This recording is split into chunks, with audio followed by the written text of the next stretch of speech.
जय जय रघुवीर समर्थ. सुखा सारिखे पूर्ण वैराग्य जाचे, वसिष्ठा परिज्ञान योगेश्वराचे. कवी वाल्मिका सारिखा मान्य ऐसा, नमस्कार माझा सद्गुरु रामदासा. श्रीराम, मला वाटते अंतरी त्वा वसावे, तुझ्या दासबोधासी त्वा बोध व्हावे.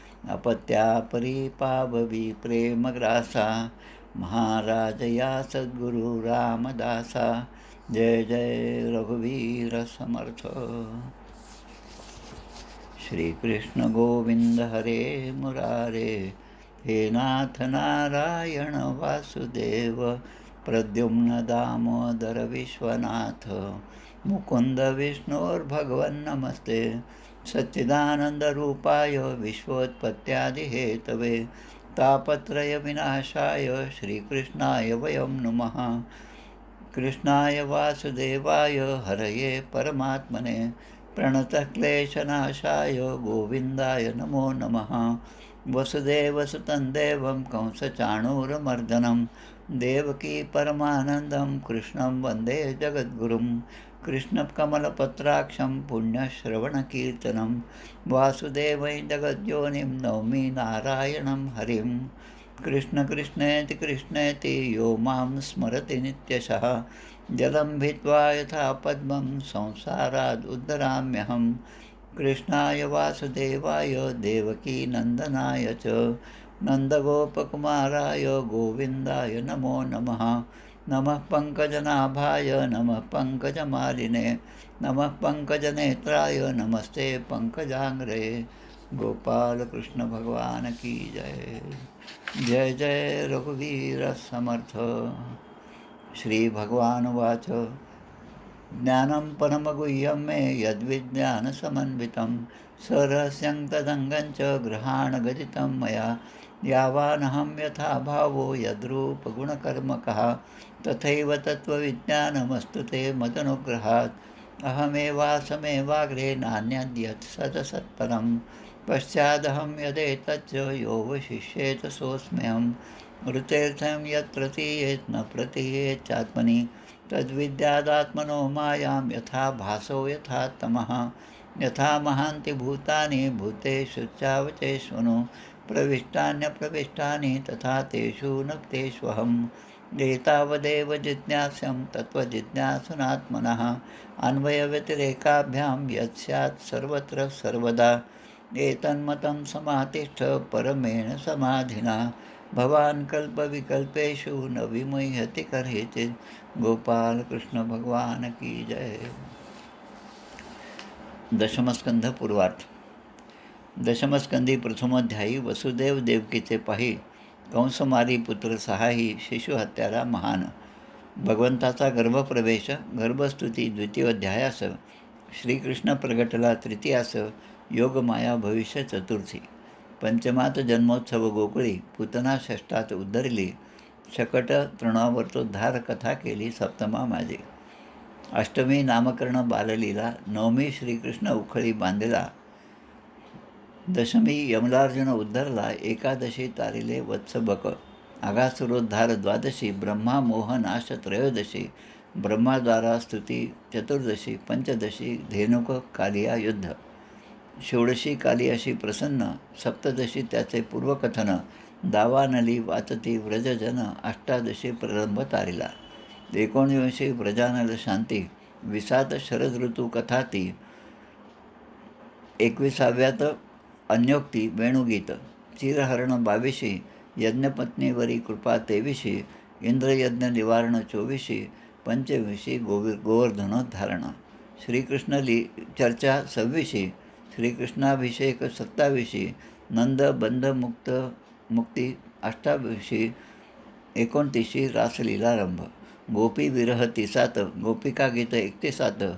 गोपीशी कृष्ण दर्शन 32, महारास 33, सुदर्शन शंखचूडोद्धार 34, युगलगीत 35, अरिष्टोद्धार अक्रूरगमन 36, 37 केशी व्योमोद्धार, अक्रूर व्रजयात्रा 38, मथुरागमन 39, श्रीकृष्ण स्तुती 40 41 मथुरा प्रवेश, कुब्जेवर कृपा धनुष्यभंग, कंस व्याकुळता 42 सांग, कुलयोद्धार मल्लयुद्ध रंग 43 निवेदिला, चाणूर मुष्टिक कंसोद्धारण 44 कथन, कृष्ण बळराम सूत्रबंधन, गुरुकुल प्रवेश 45, उद्धव व्रजयात्रा 46, उद्धव गोपी भ्रमरगीताशी 47व्या अध्यायाशी केले निवेदन, अध्याय 48 श्रीकृष्ण प्रगटला कुब्जा अक्रूर ग्रहाशी, अक्रूर हस्तिनापुराशी 49 जात असे. गोपाल कृष्ण भगवान की जय. जय जय रघुवीर समर्थ. श्रीराम जय राम जय जय राम श्रीराम जय. मार्गशीर्ष शुद्ध षष्टी शके 1946.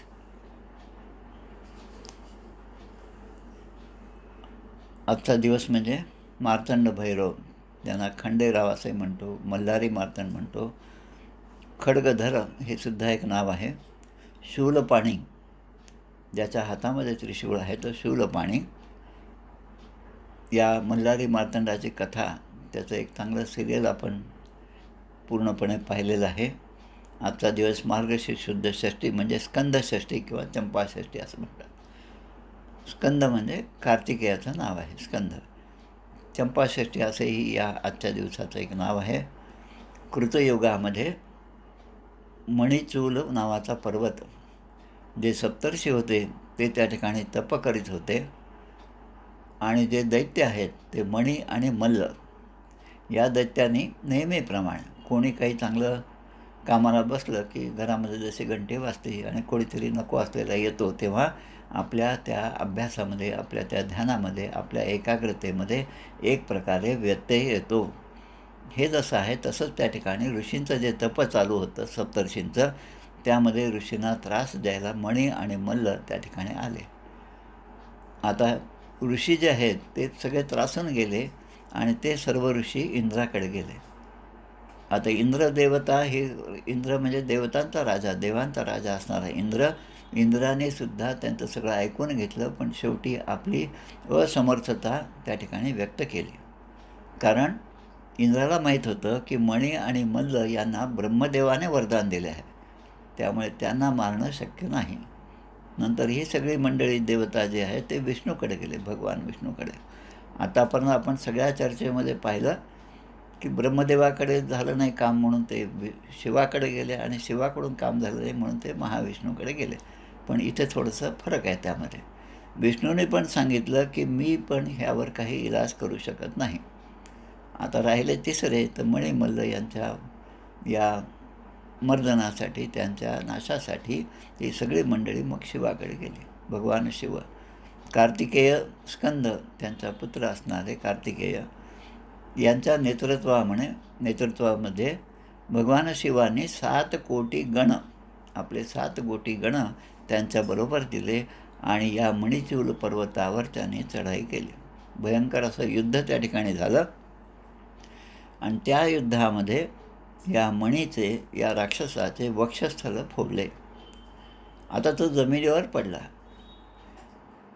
गीतेमध्ये जसं सांगितलं, यम यम वापी स्मरण भाव त्यजन्ते कलेवरम. आपलं शरीर सोडताना जो जो माझं स्मरण करील त्याला ती ती गती प्राप्त होईल. आता या ठिकाणी मणी जो आहे तो त्या ठिकाणी मरत असताना, मृत्यूच्या दारात असताना शिवांना त्याने प्रार्थना केली, भगवान शिवांना, की निदान तुमचा अश्व, तुमचा घोडा, तुमचं वाहन या रूपाने तरी मला तुमच्या सेवेत घ्या. आणि शिव जे आहे त्यांना आशुतोष म्हणतो. अगदी थोड्या थोड्या गोष्टींनीसुद्धा जे प्रसन्न होतात, आशुतोष, ते शिव त्यांना म्हणतात. ठीक आहे. आणि तेव्हापासून या मार्तंड भैरवांना त्यांनी त्या घोड्याच्या रूपामध्ये, अश्वाच्या रूपामध्ये त्यांचा स्वीकार केला, त्या मणीचा. आता दुसरा जो मल्ल होता त्याचं नाव मल्ल, म्हणजे मणी आणि मल्ल असे 2 होते. तर मल्ल म्हणजे आता मल्लाला सुद्धा, त्याच्यासुद्धा मृत्यू जवळ आला त्याच युद्धामध्ये. आणि मल्लाने एक इच्छा व्यक्त केली की तुमचं नाव जे आहे शिव किंवा मार्तंड, आता यापुढे माझ्या नावाचा सुद्धा त्यामध्ये प्रवेश व्हावा, म्हणून मल्ल आणि अरी म्हणजे मल्लाचा शत्रू मल्हारी, आणि म्हणून मल्हारी या नावाने आपण विख्यात व्हावे. तेव्हा ऋषींनी मार्तंड भैरवास ही सगळी विनंती केल्यामुळे मार्तंड भैरवानी स्वयंभू लिंगाच्या रूपामध्ये प्रेमपूर येथे राहण्याची प्रार्थना केली. आणि प्रेमपूर यालाच नाव पेंबर, तामिळनाडूमध्ये पेंबर अशा नावाने अनेक गावंसुद्धा आहेत. पेरांबदूर हे सुद्धा तसंच आहे. त्या ठिकाणी मल्हारी म्हणजे खंडोबा, आता त्याच्यासोबत कुत्र्याच्या रूपाने हातात खड्ग घेणारा खंडा, त्याला म्हणतो आपण खंडा. मल्हारी मार्तंड त्या सिरियलमध्ये आपण पाहिलं असेल, त्यांच्या हातात जे भली मोठी तलवार चमकत असते तिला खंडा म्हणतात. खड्ग म्हणजेच खंड किंवा स्कंद, आणि एका हातामध्ये त्रिशूळसुद्धा असतं. जसा पांडुरंगाचा वेश असतो, पांढरं धोतर असतं, त्याप्रमाणे यांचंसुद्धा धोतर जे आहे, वस्त्र जे आहे ते सुद्धा त्या श्वेत रंगाचं आहे. ब्रह्मांड पुराणामध्ये मणी मल्ल यांची ही कथा दिलेली आहे. त्या मणींनी त्यांना जो घोडा दिला, आणि त्यामुळे या मार्तंड भैरवाचं नवरात्र जे आहे ते 9 रात्रची आपल्याला सवय आहे, पण हे षडरात्र म्हणतो. मार्गशीर्ष शुद्ध प्रतिपदेपासून आजच्या षष्टीपर्यंत. मार्गशीर्ष शुद्ध षष्टी ही स्कंदषष्ठी, चंपाषष्ठी नावाने प्रसिद्ध आहे. त्याचा उत्सव त्या ठिकाणी जेजुरी गडावर आहे. मैलार नावाचा गाव खानापूर कर्नाटकामध्ये आहे, जे आपल्या एकेहाडीच्या जवळ आहे. आमच्या राकेश महाराजांच्याबरोबर त्या ठिकाणी मी दर्शनाला गेलो होतो. तसंच ज्या रामकृष्ण मठ जे चेन्नईला आहे, त्या रामकृष्ण मठाच्या पत्त्यामध्ये मैलापूर नावाचा उल्लेख आहे. त्याचा उल्लेख जो मैलापूर म्हणजे पुन्हा हेच मल्ल जे आहे त्याच्या नावाने असणारी ती वस्ती आहे. आणि या मल्हारी मार्तंडाचा जप जो आहे तो आजच्या दिवशी करतात. ओम श्री मार्तंड भैरवाय नमः, असंही आजच्या या दिवसाचं महत्त्व आहे. आता आपण आपल्या समर्थांच्या बाबतीत पाहू की दर रविवारची जी सवयी आपल्या उपासनेच्या पुस्तकामध्ये दिलेली आहे ती म्हणजे नाम जेजुरी गड सुंदर, तेथे रांदे माळसावर, संगे भैरवगण अपार, पूर्ण अवतार शिवाचा. पीत अश्वावरी स्वार, हाती घेऊन तलवार म्हणजे खंडा, करी मणिमल्ल संहार, करी उद्धार जगाचा. चंपाषष्ठीचा उत्सव थोर, यात्रा मिळती अपार, येळकोट नामाचा गजर, भक्त आनंदे करिता ती. आता शेवटचं ज्याला आपण सिक्सर म्हणतो साध्या भाषेमध्ये, दास म्हणे रामराव, दास म्हणे रामराव, राम तोची खंडेराव. समर्थाने त्या दर्शनासाठी जाण्यासाठी थोडा नकार दिला होता. मी रामाचा भक्त आहे, पण कोणीतरी त्या ठिकाणी घोड्यावर बसून तिथे आला आणि समर्थांना विनंती केली की तुम्ही त्यांचं पण दर्शन घ्या, आणि तुम्ही त्यांचं दर्शन घ्या असं म्हणण्यापेक्षा त्या मल्हारी मार्तंडाला तुमचं दर्शन होईल रामभक्त म्हणून. आणि मग समर्थ त्या ठिकाणी गेले, आणि तेव्हा त्याच मल्हारी मार्तंडाच्या कडे पाहून दर्शन घेताना रामाचं प्रत्यय त्यांना त्या ठिकाणी आला. म्हणून दास म्हणे रामराव, राम तोचे खंडेराव, जेथे भाव तेथे देव, लक्ष पायी चढलिया, म्हणावा जय जय राम. रविवारची सवय आपण आपल्या उपासनेमध्ये म्हणतही असतो. आता आपण आपल्या मूळ श्रीमद भागवताकडे येऊ. दशमस्कंधातील 44वा अध्याय आपल्याला पाहायचा आहे. कालच आपण पाहिलं चाणूर जो आहे, चाणूर आणि भगवान श्रीकृष्ण यांच्यामधला संवादसुद्धा शेवटीच्या श्लोकामध्ये व्यक्त झाला. भगवान त्यांना म्हणतात की अरे हे धर्मयुद्ध आहे, तू इतका पैलवान आहेस आणि मी इतका लहान आहे, 11 वर्षाचाच आहे. भगवान श्रीकृष्णाचं वय त्या दिवशी दिलेलं आहे की कृष्ण 11 वर्ष आणि 56 दिवसाचे आहेत. भगवान श्रीकृष्णाचं पूर्ण आयुष्य हे 125 वर्षाचं आहे.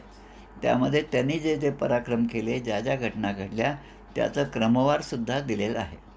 आजकाल इंटरनेटच्या युगामध्ये अनेक गोष्टी अनेक ठिकाणाहून येऊन एकत्रपणे त्यांचं पूर्ण दिलेलं आहे. त्यामध्ये ते 11 वर्ष 56व्या दिवशी त्या व्रजामधून निघाले आणि मथुरेत आले 11 वर्ष 58 दिवस, आणि मग ते परत पुढचं सगळं आपल्याला दशमस्कंधामध्ये ऐकायला मिळणार.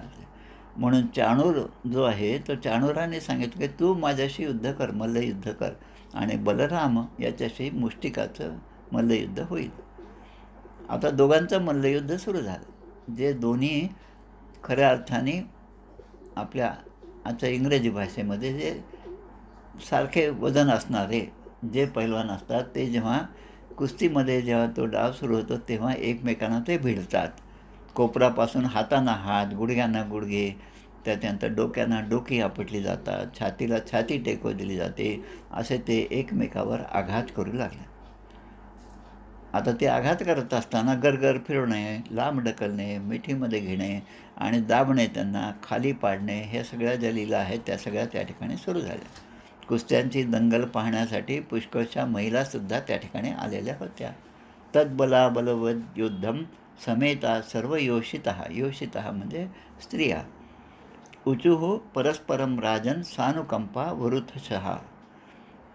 आता त्या महिला ते म्हणतात हे सगळं पाहून की हे काही बरोबरचा प्रकारचं युद्ध नाही, कारण हे मुलं जे आहेत ते अशक्त आहेत, लहान आहेत, आणि हे पैलवान मात्र खूप मोठे आहेत आणि बलाढ्य अशी शक्ती त्यांच्या ठिकाणी आहे.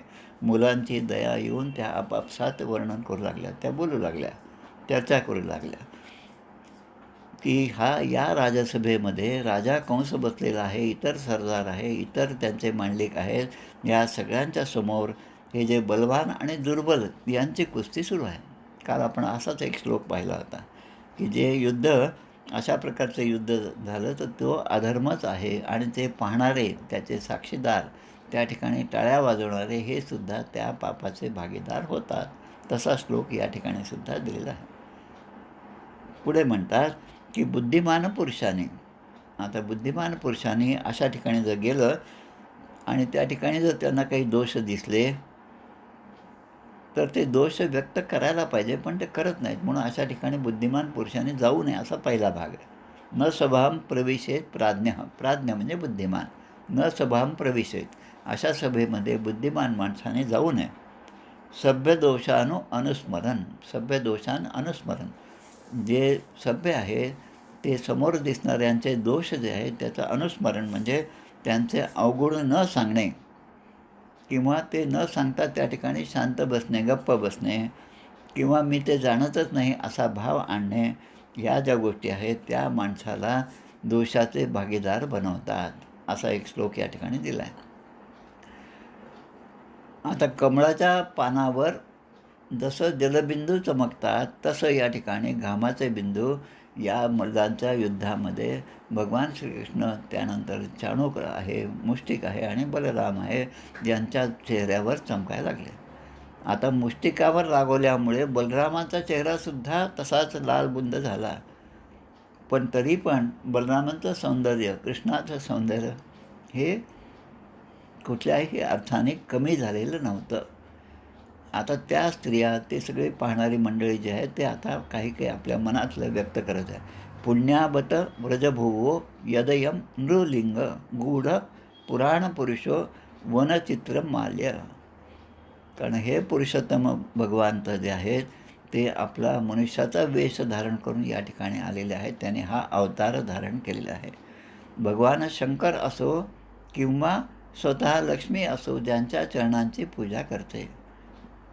गूढ पुराणपुरुषो वनचित्रमाल्य. पुराणपुरुषो, पुराण म्हणजे जे पुरातन आहे, जे खूप काळापासून आहेत ते भगवंत. पुराण जरी पूर्वीपासून आहेत तरी पण ते प्रत्येक क्षणी नवीन नवीन असे प्रतीत होतात. तसे विक्रीडे यांचे ती गिरिरत्न रमा अर्चितांग्री, म्हणजे रमा म्हणजे लक्ष्मी आणि भगवान शंकर ज्यांच्या चरणाची पूजा करतात, ज्यांचे तीर्थ घेतात, ते सुद्धा या भगवंताचेच आराधना करतात आणि जे आपल्यासमोर आज हे मल्लयुद्ध करत आहेत. या दोहने अवहनने मथनोलेप. आता या ठिकाणी अजून एक छान प्रकारे प्रसंग दिलेले आहेत की एखाद्या गाईचे किंवा गाईची धार काढताना जेव्हा गोपी आहेत त्या, म्हणजे घरातली सगळी कामं करत असताना, त्याने दधी मंथन करत असताना, दही घुसळत असताना, लोणी काढत असताना, किंवा एखादं धान्य कांडत असताना, आता हे काढणे प्रकार आता पूर्वी आपण लहानपणी पाहिला, आता कोणाला लहान मुलांना हा पाहायलासुद्धा मिळणार नाही. किंवा जमीन सारवताना, आता हा सुद्धा प्रकार नाही. आपण गडावर जेव्हा जातो तेव्हा पूर्वीचा आम्ही पाहिलं आहे, समाधीच्या समोरचा जो भाग आहे त्या ठिकाणी सारवण्याची पद्धत होती. आता सगळीकडे टाईल्स बसवलेले आहेत. आता किंवा आपल्या बालकांना झोपवताना माता ज्या आहेत त्या ठिकाणी सुद्धा कृष्णाच्या सगळ्या घटनांचं, त्या लीलांचं स्मरण करत असतात. आपल्या रडणाऱ्या मुलाची समजूत घालताना सुद्धा त्याच प्रकारे घालतात, जशी यशोदा, जशी रोहिणी माता, जशी देवकी आपल्या मुलांची समजूत घालत होती. मुलांना न्हाऊ माखू घालत असताना, म्हणजे संसारातलं प्रत्येक कर्म करत असताना श्रीकृष्णांच्या यशाचे गुणगानच त्या गात होत्या. आणि म्हणून माऊलीने आपल्या पहिल्याच अभंगामध्ये हरिपाठात म्हटलं, असोने संसारी जिव्हे वेगू करी, वेदशास्त्र उभारी बाह्या सदा. भगवंताचं स्मरण असोने संसारी, संसारामध्ये आहेत म्हणून त्यामध्ये आपल्याला नामस्मरणाला वेळ मिळत नाही असं म्हणत असाल तर प्रत्येक ठिकाणी त्याचं स्मरण करणं हेच त्याचं नामस्मरण आहे. निर्गम्य तूर्णम अबला पथी भूरी पुण्याः पश्यन्ति सस्मितमुखम सदयावलोकम. आता त्या म्हणतात, ह्या गोपी ज्या आहेत त्याने असं कोणतं पुण्य केलं असेल, गोप्यस्तपहा किम आचरण यदम उष्य रूपम. या गोपीने कोणतं पुण्य केले असेल की त्यांना या भगवंताचं श्रीमुख जे आहे ते अखंडपणे सकाळी ते जात असताना, वनामध्ये जात असताना आणि संध्याकाळी परत येत असताना त्यांच्या चेहऱ्याकडे पाहण्याचं सौख्य या गोपींना लाभलं. एक छान भजन आहे पहा, मैथिली काय तिचं नाव येत नाही मला. राधे कौन से पुण्य किया तूने, हरी रोज तेरे घर आते है. खूप छान असं भजन आहे. तसं या ठिकाणी यांनी कोणतं पुण्य केलं या व्रजवासियांनी की ज्यांना या भगवंताचं सान्निध्य नेहमीच लाभलेलं आहे. एवं प्रभाषमाणासु स्त्रीषु योगेश्वरो हरिः हंतुम शत्रुम हंतुम मनश्चक्रे भगवान भरतर्षभः. या स्त्रिया असं सगळं बोलत होत्या आणि त्यावेळेस भगवान श्रीकृष्ण जे चाणूराशी लढत होते त्यांच्या मनामध्ये आलं की आता आपण शत्रूला मारण्याचा निश्चय करावा. तो त्यांनी निश्चय केला. म्हणजे इकडे सगळे ते पाहण्याच्या आनंदामध्ये आहेत आणि जे मल्लयुद्ध चालू आहे त्यामधले बलराम आणि श्रीकृष्ण यांच्या मनामध्ये तिथे असणाऱ्या शत्रूंना मारण्याचा विचार मनामध्ये येतच होता.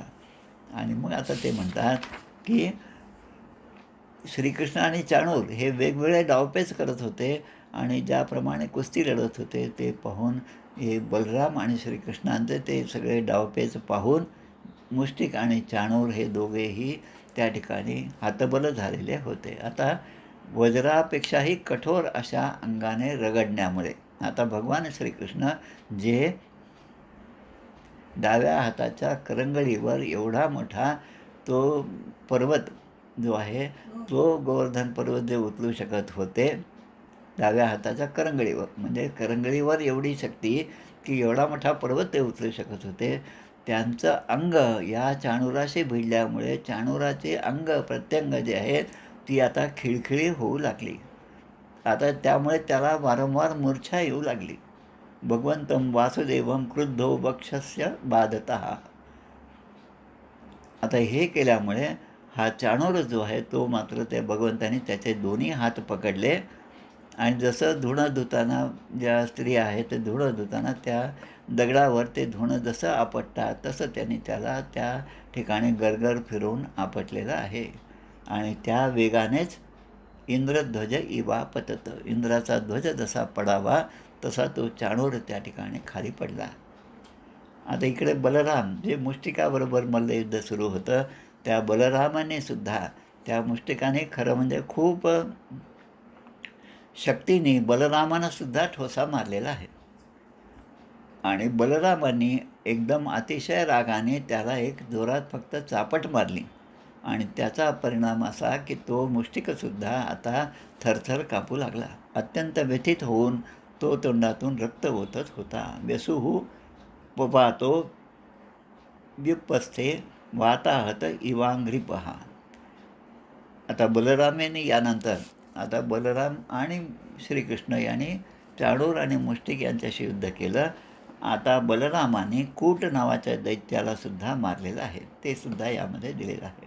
बलरामाने कूट हा दैत्य मारला आणि श्रीकृष्णाने आता कोण राहिला आता तो शल आणि तो शल. श्रीकृष्णाने आपल्या पायाची एक ठोकर मारून या शलाचे मस्तक उडविले. आपण जर ते जपानमध्ये खेळ पाहत असाल किंवा जे जुडो कराटेचं प्रशिक्षण घेत असतात, लहान लहान मुलं असतात, तरुण मुलं मुली असतात, ते त्या ठिकाणी हात आणि पाय या दोघांचा वापर करून शत्रूवर चाल करून जातात. त्यावेळेस कधी पायाने ते शत्रूवर प्रहार करतात, कधी हाताने करतात. ते जर पाहिलं तर हे फक्त जपानमध्येच मूळ उदयाला आलेला हा खेळ आहे असं नाही, पण भगवान श्रीकृष्णाने सुद्धा या ठिकाणी मथुरेमध्ये हेच डावपेच खेळलेले होते. त्या शलाचे मस्तक भगवंताने आपल्या पायाच्या ठोकरानेच उडवले आणि तो शल जो होता तो शलाला उभं चिरलं. अशा प्रकारे दोघांचेही प्राणोत्क्रमण झाले. आता कोण कोण गेलं? चाणूरे, मुष्टिक, कूट, शल आणि तोशल. म्हणून पुढचा श्लोक दिला आहे. चाणूरे मुष्टिके कूटे शले तोशलके हते शेषाः प्रदुर्उर्मलाः सर्वे प्राण परिप्सवाः. आता 5-5 असे पैलवान हे जर या दोघांनीच मारले असतील तर ते पाहून जे बाकीचे तिथे युद्ध करण्यासाठी आले, मल्लयुद्ध करण्यासाठी आले आणि जे कंसाच्या हिशेबाने खूप मोठे पैलवान होते, अजिंक्य असे होते, असं कंसाला वाटत होतं, ते सुद्धा हे समोरचं दृश्य पाहून घाबरून गेले. आता स्वतःचा जीव वाचवण्यासाठी सर्वे प्राण परिप्सवाः, स्वतःचा प्राण वाचवण्यासाठी ते सगळे त्या ठिकाणून धावून पळू लागले. आणि त्यानंतर भगवंताने मागे पाहिलं तेव्हा त्यांचे जे सगळे गोप होते त्यांच्याबरोबर आलेले, ते सुद्धा आता यांच्याबरोबर एक विजयाचा आनंद उत्सव करू लागले, विजयोत्सव साजरा करू लागले. वाद्यमानेषु तुर्येषु वल्गंतौ ऋत नूपरोहु. आता दुसरीकडे आता कंसाची अवस्था काय आहे ते सांगितलं. जनाः प्रजर्षु सर्वे कर्मणा रामकृष्णयोः. भगवान श्रीकृष्ण आणि बलराम यांचा हा सगळा प्रताप ज्या लोकांनी पाहिला त्यांनी आता त्या ठिकाणी वाह वाह वाह वाह असं म्हणत ते त्यांची प्रशंसा करू लागले. जनाः प्रजर्षुः सर्वे कर्मणा रामकृष्णयोः ऋते कंसं विप्रमुख्याः साधवः साधू साध्विती. आता इथे शब्द वापरला आहे ऋते. संस्कृतमध्ये 3 शब्द आहेत, त्याला उपपद विभक्ती असं म्हणतात. अलम, विना आणि ऋते. ऋते म्हणजे याच्याशिवाय. जसं अशक्यम प्रकृते हे ऋते जीवनम. प्रकृतीच्या शिवाय माणसाचं जीवन अशक्य आहे. म्हणजे प्रकृती म्हणजे सगळं पर्यावरण जे त्या पर्यावरणाचा ऱ्हास झाला तर माणसाचं जीवन धोक्यात येणार आहे. आणि म्हणून protect nature by all means. सगळ्या प्रकारे आपल्या या पर्यावरणाचं संतुलन माणसाने राखलं पाहिजे. म्हणून अशक्यम प्रकृते ऋते जीवनम किंवा ऋते ज्ञानान मुक्तीही. की ज्ञान नसेल, पूर्ण ज्ञान, परब्रह्माचं ज्ञान नसेल तर जीवाला कधीही मुक्ती मिळणार नाही. ऋते म्हणजे ते जर नसेल तर एक्सेप्ट किंवा विदाऊट. ऋते कंसं विप्रमुख्याः. आता या ठिकाणी सगळे जे पाहणारे होते त्यांच्यामध्ये कंस सोडून कंसाच्या खेरीज जेवढे लोक होते ते सगळे वाह वाह वाह वाह करू लागले, सगळे प्रशंसा करू लागले, टाळ्या वाजू लागले. हतेषु मल्लवर्येषु विद्रुतेषु च भोजराट. भोजराट म्हणजे कंस, भोजवंशातला कंस राजा. आपले एवढे पैलवान मारले गेले आणि जे शिल्लक होते ते सुद्धा आता पळून गेले.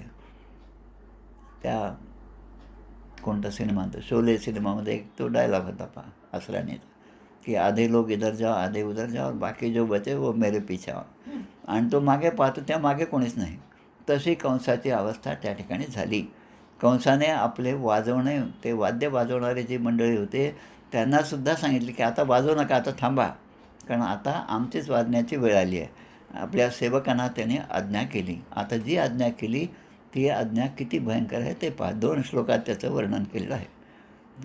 कंस रागाने आणि आता आपला पराजय होणार हे लक्षात आल्यामुळे कंस आता कसा बोलतो पहा. वसुदेवाच्या या दोन्ही दुराचारी मुलांना या नगराच्या बाहेर हाकलून द्या. तेच आता 8 दिवसापूर्वी त्याने सांगितलं होतं, त्या अक्रूराला तिकडे पाठवलं की बघ अक्रूर काका तुम्ही जा आणि या दोघांना घेऊन या अगदी वाजत गाजत घेऊन या, त्यांना ते मथुरा नगरी पाहता येईल. ते खेड्यामध्ये राहतात, एवढं वैभव त्यांनी कधी पाहिलं नसेल. आता ते म्हणतात, तो म्हणतो की या दुराचारी मुलांना नगराच्या बाहेर हाकलून द्या. यांच्याजवळ जे काही गोधन असेल, यांच्याजवळ जे काही धन असेल, पैसा असेल किंवा गोधन असेल, ते सगळं हिसकावून घ्या. आणि तो दुर्बुद्धी नंद जो आहे, ज्या नंदाने या कृष्णाला आश्रय दिला होता, त्यालासुद्धा कैद करा. वसुदेवस्तु दुर्मेधा हन्यताम आश्वसत्तमः उग्रसेन पिताचापि सानुगः परपक्षगः.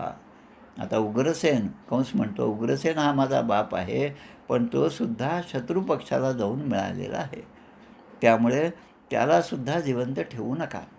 आता हे वाचल्यावर कोणाची आठवण येते? औरंगजेबाने जे काय केलं त्याची आठवण येते. आणि म्हणून समर्थ म्हणतात, बुडाला औरंग्या पापी वेंच संहार झाला, उदंड झाले पाणी स्नान संध्या करावया. तसं ते वातावरण त्या ठिकाणी तयार झालं. आणि या ठिकाणी तमा विशंतम आलोक्य मृत्युम आत्मन आसनात. कंसाने हे सगळं पाहिलं आणि आता आपला मृत्यूच समोर उभा आहे हे त्याला जाणवलं. आता भगवंताने सुद्धा त्या ठिकाणी मनस्वी सहसोत्थाय जगृहे सो असी चर्मणी, सहा असी चर्मणी. सा असी आपण म्हणतो ना, सासीतून धनुर्बाणम पाणीम नक्तांचरांतकम. स आणि असी म्हणजे ढाल आणि तलवार. कंसाने आता आपण मरणार आहेत हे जाणून ढाल आणि तलवारसुद्धा हातामध्ये घेतली आणि शेवटी प्रतिकार करण्याचा प्रयत्न केला. जसं तिकडे हिरण्यकशिपूचं पण झालं होतं. प्रत्यक्ष भगवंताने नरसिंह रूपाने त्याला मांडीवर घेतला, आता तो मारणार आणि याचे हात मात्र ढाल तलवारीकडे गेले. तसं यथोरगम तार्क्षसुतः प्रसह्य. जसा गरुडाने सापाला पकडावं, गरुड ज्या वेगाने जाऊन त्या सापाला पकडतो, तशा तेजाने भगवंताने त्याला घट्ट पकडले. भगवंतानेच आता उडी मारली. आता त्या कंसाला कुठेही पळण्यासाठी जागा नव्हती. आणि हे पाहून प्रगृह्य केशेषु चलत किरीटम निपात्य रंगोपरी तुंगमंचात. त्या मंचावरून त्याला खाली ओढलं. कोणी? कृष्णाने. कोणाला? स्वतःच्याच मामाला. उंच मंचावरून त्याला खाली ओढलं आणि त्या आखाड्यामध्ये नेऊन आपटलं. आणि त्याच्यावर आता भगवंताने उडी मारली, त्याच्या शरीरावरच उडी मारली. आता ती उडी किंवा त्याला आपटल्यामुळे कंस जो आहे तो आधीच मरून गेला होता. तम संप्रेत विचकर्ष भूमौ हरिर्यथेभम जगतो विपश्यत. आता भगवंताने त्या कंसाला मेल्यानंतरसुद्धा सिंह जसा फरफटत नेतो आपल्या भक्ष्याला, तसं त्यांनी सगळ्यांच्या देखत कृष्णाने कंसाचे प्रेत फरफटत नेले. आता हे सगळे पाहणारी मंडळी जी आहेत ती मात्र त्यावेळेस सगळे टाळ्या वाजवत होते. आणि या ठिकाणी भगवंताला हे दाखवायचं होतं की जन्मभर इतरांना पीडा देणारे जे आहेत त्यांची मृत्यूनंतरसुद्धा अशीच अवस्था होते. म्हणतात की जन्नत में गए तो 72 हूर प्राप्त होते हैं. असं काही नाही, पण जन्मभर इतरांना पीडा दिल्यामुळे त्याचं काही ना काही त्यांना भोगावंच लागतं.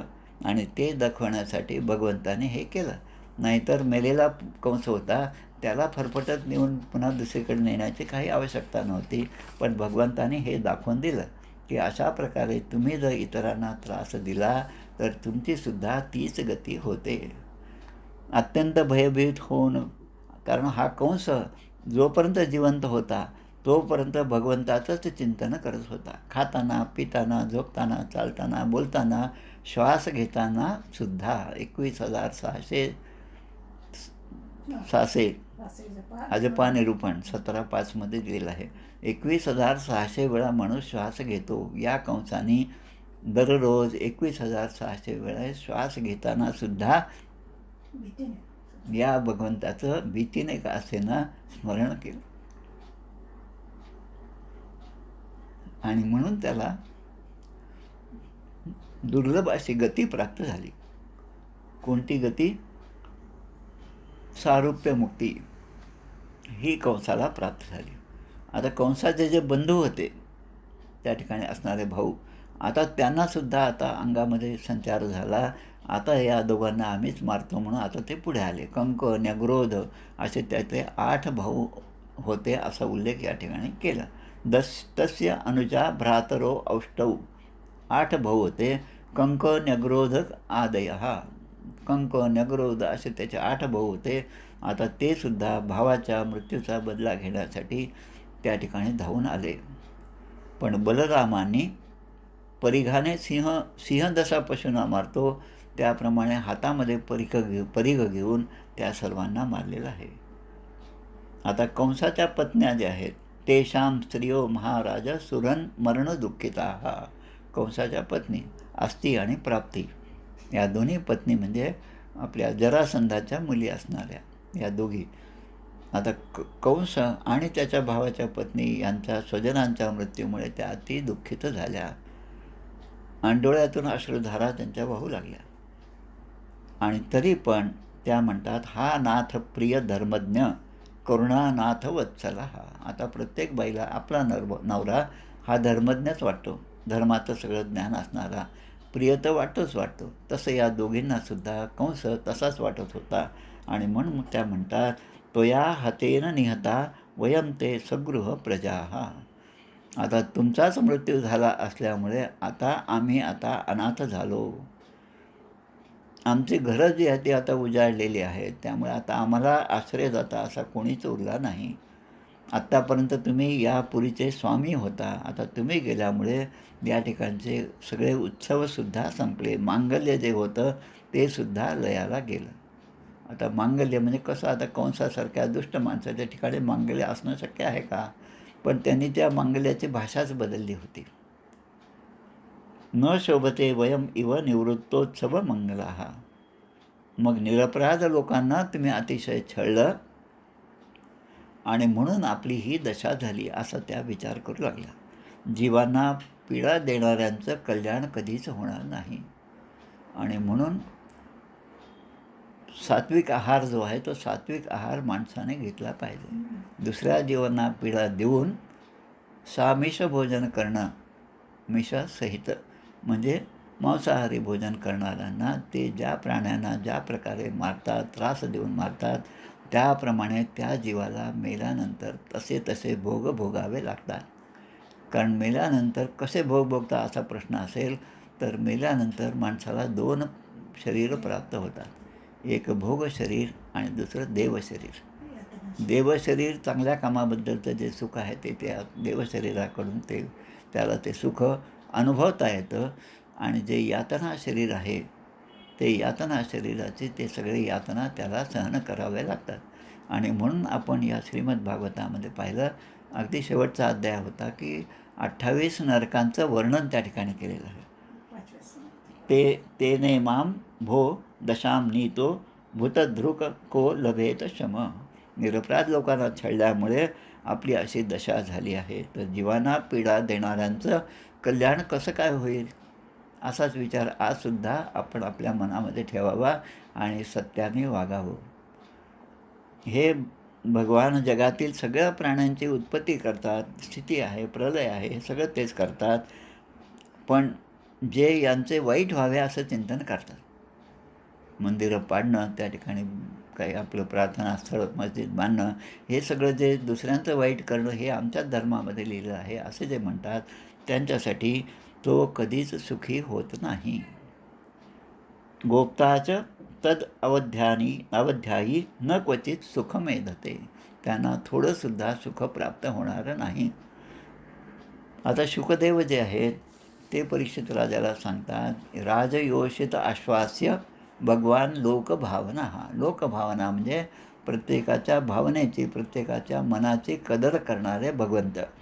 ते या ठिकाणी राजयोषित, योषित म्हणजे मी मगाशी सांगितलं तर स्त्रिया, राजाच्या स्त्रिया म्हणजे या दोन्ही राण्या ज्या आहेत, पत्नी ज्या आहेत, आस्ती आणि प्राप्ती, त्यांचं दुःख भगवंताने पाहिलं आणि लोकरीतीनुसार, आता त्या म्हणजे भगवंताच्या मामीच आहेत त्या दोघी पण, मामाचंच मरण झालेलं आहे. आता लोकरीतीनुसार त्या मृताचे उत्तरक्रिया जे आहे, क्रियाकर्म जे आहे ते भगवंताने करवून घेतलं. मातरम पितरम चैव मोचयित्वाथ बंधनात. आणि हे झाल्यावर म्हणजे आता आपलं या जन्माचं जे काही कार्य होतं, परित्राणाय साधूनां विनाशायच दुष्कृतां, हा जो आपलं ब्रीद आहे ते ब्रीद आता सत्य केलं. आता त्यांना आठवण झाली आपल्या माता पितरांची, वसुदेव आणि देवकी. त्यांना जाऊन त्यांनी बंधनातून मुक्त केलं. आणि कृष्णरामो व वंदाते शिरसा अस्पृश्य पादयोः, स्पृश्य पादयोः. त्या दोघांनी जाऊन आपल्या माता पित्यांच्या चरणात वंदन केलं. आता दोघेही असं म्हणतात की आम्ही अभागी आहोत, की आमच्या जन्मापासूनच तुम्हाला हा सगळा त्रास सहन करावा लागला. आणि वसुदेव देवकी यांची अवस्था कशी आहे पहा. देवकी वसुदेवश्च विज्ञाय जगदीश्वरो कृतसंबंधनौ पुत्रो स्वजातेन शंकितौ. आता दोघे आपल्या पाया पडत आहेत, आपलीच मुलं आहेत, पण या दोघांच्या मनामध्ये मात्र भाव वेगळाच होता. हे जरी मुलाप्रमाणे लहान दिसत आहेत, माझेच मुलं आहेत, आमचेच मुलं आहेत, तरी पण हे जगदीश्वर आहे. या जगाचा सांभाळ करणारे ते आहेत, ते प्रभू आहेत, जगन्नाथ आहेत. ते आमचे पुत्र असले तरी ते या पूर्ण चराचर सृष्टीचे मालक आहे. आणि त्यांच्या इच्छेने यद भयात, की त्यांच्या भीतीमुळे सूर्यचंद्र हे परिभ्रमण करतात. त्यांच्या भीतीमुळेच ही पृथ्वी फिरत असते. त्यांच्या भीतीमुळेच किंवा त्यांच्या आज्ञेमुळेच हे सगळे घटना घडत असतात. आणि एवढा मोठा अधिकार ते त्यांच्याकडे आहे असं म्हणून लहान मुलं जेव्हा आपल्या पाया पडतात, आपणसुद्धा त्यांच्या पाठीवरून हात फिरवतो, त्यांना आपल्या जवळ घेतो. पण या दोघांनी त्यांना छातीशी कवटाळलं नाही, कारण ते भगवंत आहेत याचं स्मरण त्यांना झालं. आणि त्यांच्यापुढे या दोघांनी आपले हात जोडले. कृत संबंधनौ पुत्रो स्वजाते न शंकितो. आणि म्हणून हात जोडूनच या दोघांना त्यांनी नमस्कार केलेला आहे. इति श्रीमद्भागवते महापुराणे पारमहंस्यां संहितायां दशमस्कंधे पूर्वार्धे कंसवधो नाम चतुश्चत्वारिंशोऽध्यायः. आपण रोज जो श्लोक म्हणतो सुरुवातीला, वसुदेवसुतं देवं, वसुदेव आणि देवकीचे पुत्र असणारे कंस चाणूर मर्दनम. कंस आणि चाणूर या दोघांचं त्यांनी मर्दन केलं, ज्यांना मारलं. देवकी परमानंदम, आणि त्या देवकीला परमानंदाची प्राप्ती ज्यांनी करून दिली, त्या कृष्णामध्ये जगद्गुरू अशा जगद्गुरू भगवान श्रीकृष्णांना नमस्कार करू आपण आज या ठिकाणी थांबूया. गोपाल कृष्ण भगवान की जय. आरती म्हणूया आपण.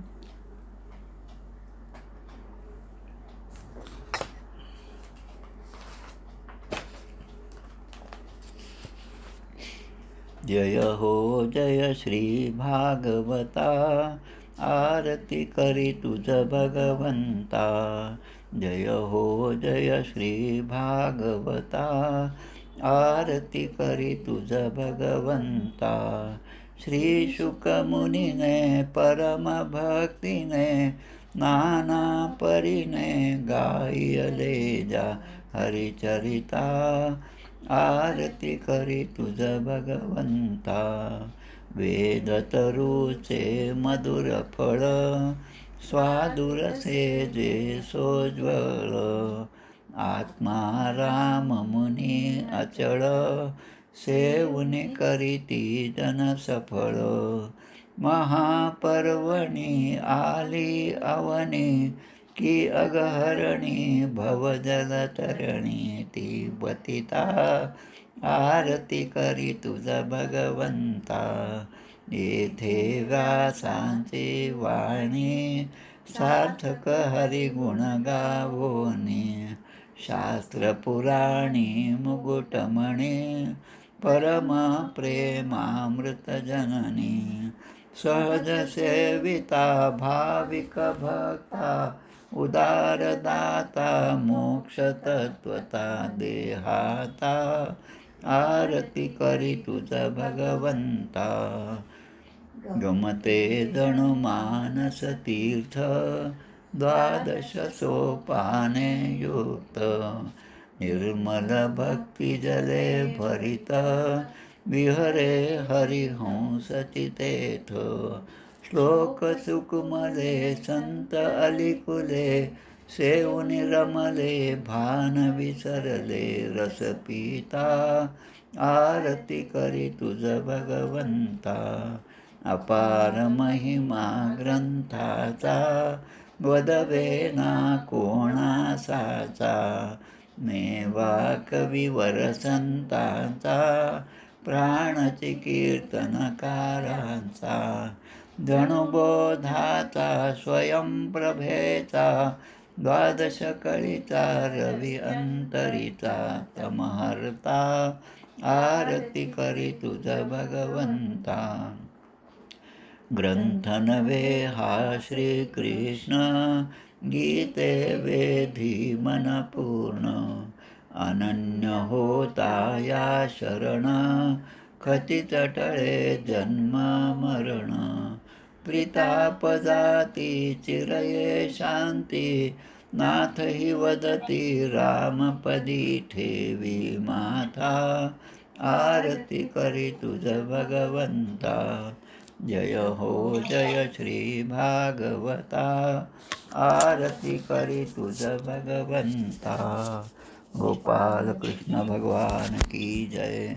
जय जय रघुवीर समर्थ. श्रीराम जय राम.